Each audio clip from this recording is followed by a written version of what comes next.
আসসালামু আলাইকুম। বাইরে বৃষ্টি পড়ছে, তার মানে কি এখন ওয়েদারটা একটু ঠান্ডা, তাই না? নাতিশীতোষ্ণ।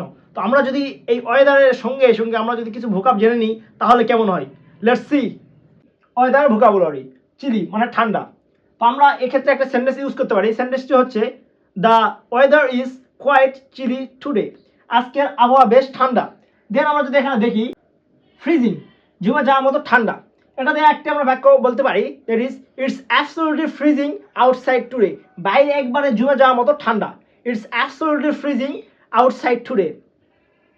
দেন আমরা যদি দেখি বিটরিলি কোল্ড, তীব্র ঠান্ডা, সেক্ষেত্রে আমরা বলতে পারি একটা sentence, that is it's bitterly cold this morning.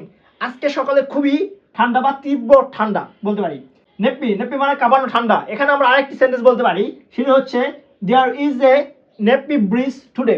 এখানে বলতে পারি আজ হালকা কিন্তু কাঁপানো ঠান্ডা রয়েছে। আজ হালকা কিন্তু কাঁপানো ঠান্ডা রয়েছে। এখানে আরেকটি আছে আইসি, বরফের মতো ঠান্ডা। যখন বাইরে আমরা বা অনুভব করবো বরফের মতো ঠান্ডা, হালকা বাতাস, মৃদু বাতাস, তখন আমরা এই সেন্টেন্সটি ইউজ করতে পারি। The sentence is the wind feels icy on my skin.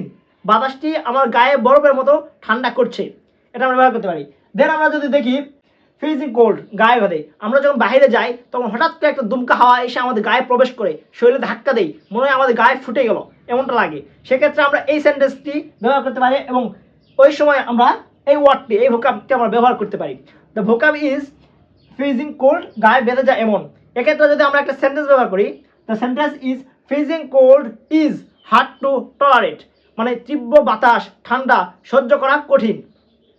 Freezing cold is hard to tolerate. তো এরকম ইন্টারেস্টিং ভিডিও পেতে লাইক, ফলো অ্যান্ড সাবস্ক্রাইব করো my channel. So thank you so much.